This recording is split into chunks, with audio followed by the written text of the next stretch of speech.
All right, everyone. It's Dr. Mel here. Welcome. I have not gone live in this group in a minute, and I've got some wisdom to share with y'all. So happy Tuesday, depending on when you're watching this. I'm probably going to take this video and repurpose it. So welcome. It's admin day for me. If you can't tell, I choose to often not wear makeup. And for those of you who have seen Ashley and Dr. Erin and me, we are hanging out in the office this week, dressed up and put a lot of makeup on our face. And I think also you don't need to wear makeup. So anyway, I wanted to come on here and talk about a couple things that I think are really going to resonate with you when it comes to letting things go. This is something I hear often when I first start working with people, when I connect with clients, practice members, people who are interested in working with me, and they say, I just want to let it go. I just want to let it go. And there's a myth of letting things go. And I know this can feel heavy at times, depending on what you perceive you're letting go from your past. But the concept of letting something go implies that, number one, you can just erase it from your memory, which, you know, back in the day, there were old school ways of doing that for sure. I would say it's not necessarily safe anymore, but there were definitely ways of erasing memories, lobotomies and things like that.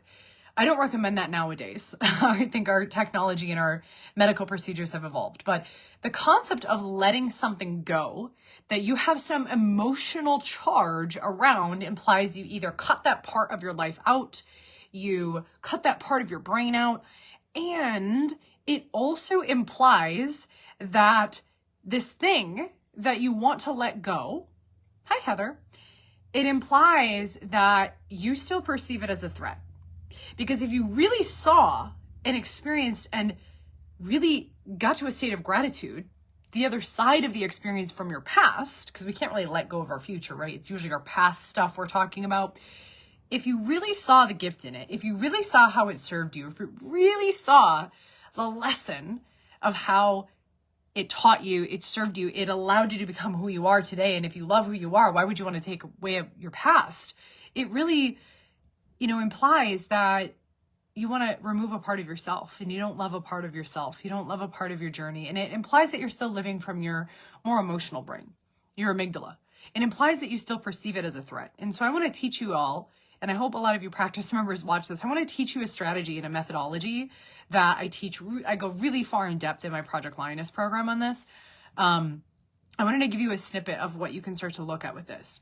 So if you find yourself often saying like, I just got to let it go. I just got to let it go. Or maybe you hear other people around you, like your family or your therapist or whatever, and they're like, just let it go.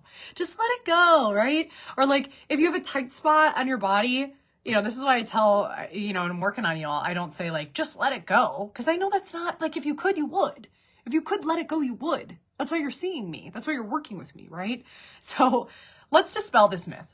So number one, if you find yourself saying, I just want to let it go, I need to let it go, that implies, again, just giving you a framework here, that implies that there's still a part of your past experiences, we call them root experiences, generally that you perceive it to be one, negative, and you haven't seen the other side, and number two, you're perceiving it as a threat. If you didn't perceive it as a threat, you wouldn't let it go, okay? Number two, we repeat what we don't repair. And what I mean by repair is not letting it go, but literally making things whole. Hi, Lori. We repeat what we don't repair. Or another saying is, what we hate, we habituate. What we resist, we persist. What we resent, we resist. And what we resist, we persist. Hi, Christina. And so I really want to break this myth of finding either yourself or people you work with saying, I just got to let it go. Karen. Let it go, right? Let it go. Let it go. That was pretty good, right? Thanks, Frozen. You're just teaching all these people to let it go. When that's actually, you cannot do that. You literally cannot let it go. I think you can if you practice enough kind of Buddhist meditation where it no longer emotionally charges you, but that doesn't mean it's erased from your memory, right? What letting it go actually means is that you've integrated it, you've repaired it, and you've made it whole, meaning you've seen both sides of the situation. And you've allowed yourself to digest it and metabolize it enough where you've gotten the wisdom.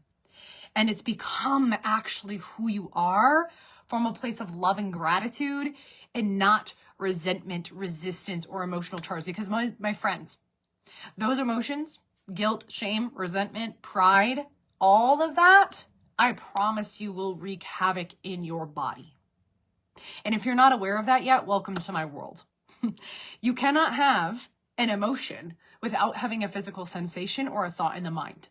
The body and the mind or the emotions are one triad. So if you have physical aches, there's an emotional connection. And if you have emotional cascades, if you have emotional feedback loops, I promise you it's hidden somewhere in your body. It's storing and stacking somewhere in your nervous system. And so here's how we start to repair it from a place of wholeness. Hi, Rhonda. Here's how we start to repair it from a place of wholeness rather than just trying to let it go.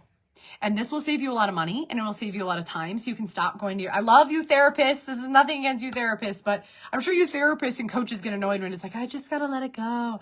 No.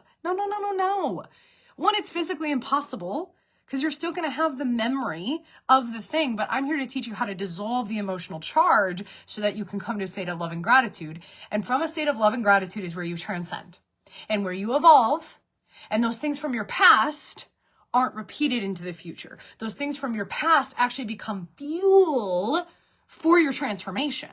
And they actually, here's the secret, the voids you experienced, the emotions you're avoiding experiencing from your past are actually your greatest gift. It's true. So what you're avoiding actually is driving your values. So stop avoiding the greatest gift of all time. So here's what you're going to do. You can't let it go. And my question to you to ask yourself, and I'm going to give you one little snippet of this because this is a whole 6-month program that I teach. What are you perceiving that you want to let go? Okay. So write it down, journal it. What are you perceiving you want to let go? You want to let go of what your dad did to you. You want to let go of what your brother did to you. You want to let go of what your mom did to you. You want to let go of what maybe you did to someone else. Maybe you're the perpetrator, right? Anyone here, if you haven't studied Cartman's triangle or, I call it the drama. Hi, Lori. I call it the drama to dharma triangle. So the Cartman's triangle is very known in philosophy and psychology. Cartman's triangle is where you have the victim, the villain, and the hero, essentially. I like to call it the drama triangle. The dharma triangle, which is your purpose, is the friend, the coach, and the sage. So this is one ticket. This is like a secret little cheat code for you to start to transcend your drama and start to actually transmute your drama into your dharma. So you stop playing these victim loops, whether you're conscious of it or not. Because my friends, if you're playing that even subconsciously, you will attract experiences to get you to wake the F up to it, okay? So number one, write down what you perceive you want to let go, okay? What did you do to someone? What did they do to you? It's often in the form of an action, okay? And listen, I'm here to be transparent. I've had my own version of living in the drama triangle for a number of years of my life. I think I've been out of it or choose to come out of it more often than not because it's not really empowering. It's a very disempowered state of being. It's addictive. It's addictive to try to save people. It's addictive to play your victim stories. It's very addictive because you release hormones such as cortisol and adrenaline and norepinephrine, and that keeps you in these loops and you get a hit off your own bullshit. You like that? So number one, what are you wanting to let go? Number two, whatever you perceive happened. Okay, so I want you to get down to the core of the action. What was the benefit to you? How did it serve you? And for some of you, hi, Michael. For some of you, you may know right away what it is because you've done some work. Maybe you haven't done some work. How did it benefit you? How did it serve you? What did it teach you? What was the lesson? And now I get people who are like, oh, there's no lesson. It's all bad. And that, my friends, if you answer in that way, it tells me you're still living from your amygdala and you're very polarized about the situation. Because with every blessing comes a curse. With every darkness, chastity. With every darkness comes light. With every moon comes a sun. With every electron comes a proton. There is no such thing as, I know that the human experience can feel very polarizing, but from an atomic and physics level, everything is whole, everything is unified, everything is in a state of equanimity. It's just a matter of your perception that creates the emotional polarity, which then leads to the emotional turbulence, and then the emotions become sensations, and then that sends signals to your brain to have these thoughts, and that ultimately impacts your perception of the world.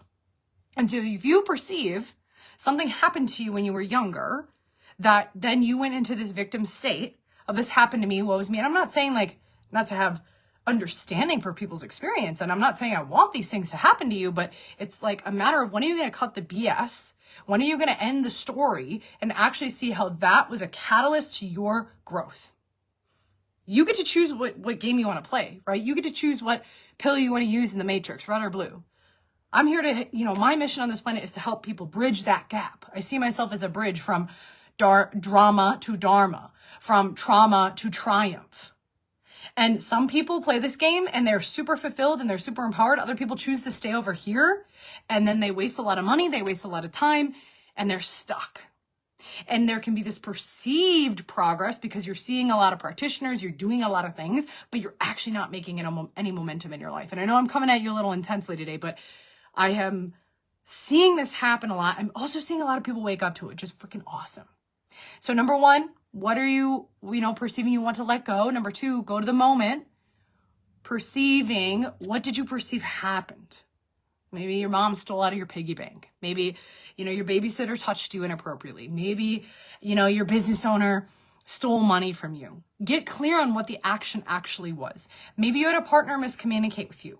Maybe you perceived your parents yelling. Maybe the bully hit you. I don't know. And I'm sharing things that is literally like all things that I have experienced and transcended. And it doesn't mean that I don't care. It doesn't mean that I don't understand what you've gone through. Listen, I do. I've been there and I know how to get out of the mud.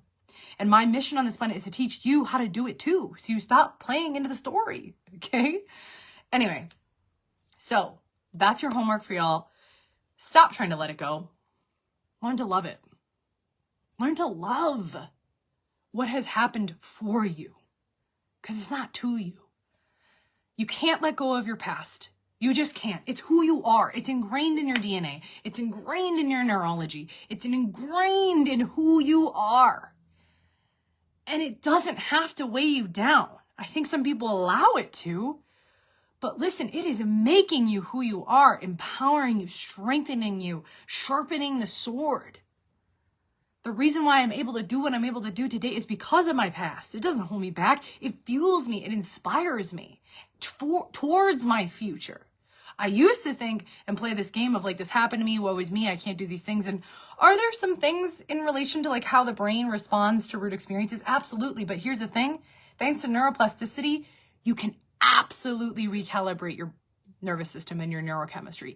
100%. If you're working with a coach, a practitioner, or anyone who tells you that you just have to stay as you are and you can't heal it and this is how it's going to be, it's time to fire that coach. It's time to fire that doctor, because the science, there's way too much science out there that says you can heal. You can. But you've got to choose it. You've got to step into it. You've got to say, you know what? I'm done playing in this drama triangle, and I'm ready to evolve into my dharma. And to see how the drama you've experienced has actually helped you essentially develop your skill set to step more into the dharma so that you can serve people. Serve thyself so that you can serve others. So you can't erase your past, but you can change the perception of your past. And the moment you choose to change the perception of your past, everything shifts. So this is something that y'all, I wanted to bring you today because I'm feeling gracious. I'm feeling generous. This is something that I guide my one-on-one clients through. This is something that I teach very robustly and very in-depth in the Project Lioness program. And it will change your life. I promise you. For any of you considering the Project Lioness program, I've done it a number of times now and the results are absolutely transformational. People say they're 10x their investment. Hands down. Whether it is from a monetary perspective or just perceived value in their life and transformation, it will absolutely change your life. And here's the thing, there's nothing to change about you. That's the myth. That's the paradox, is it will change your life because you actually learn to love yourself. And the moment you love yourself for who you are and you stop trying to fit into these facades and be someone else, that's when your life actually transforms. And there's a lot of people out there selling you, you got to change this, you got to do this, you got to let things go. And I'm here to tell you, after studying this for over a decade of neuroscience and somatics and neurobiology and breath work and the spine and the nervous system, I know how this game goes. Okay? Thanks for tuning in, y'all. I hope you found value in this. Comment below what you learned from this video. And I'm going to turn this into maybe a little podcast, probably a YouTube video. But please do the homework. Okay? Do it. Do it. And watch your life change because you love yourself. because you love what's happened and you let go of that emotional baggage. This is literally a reverse aging technique. You don't need any Botox. You don't need any Ozempic. Any of you doing that stuff, it's okay. I still love you. But the way that you actually transcend time and you become more ageless and present with time and space is you actually come back to love. That's how you do it. Stress ages the brain, it ages the skin, it ages the mind, it ages the hair, it ages everything. So why not let go, integrate, right? Instead of saying let go, say, I want to integrate my past. And I'm here to teach you how to do that. I hope this is valuable today, you guys. I love you so much. Thank you for being here in this community. Super, super appreciate each and every one of you, whether you tuned in or you're still tuning in. And I'll see you at the next perfect time. Peace, love, keep inspiring.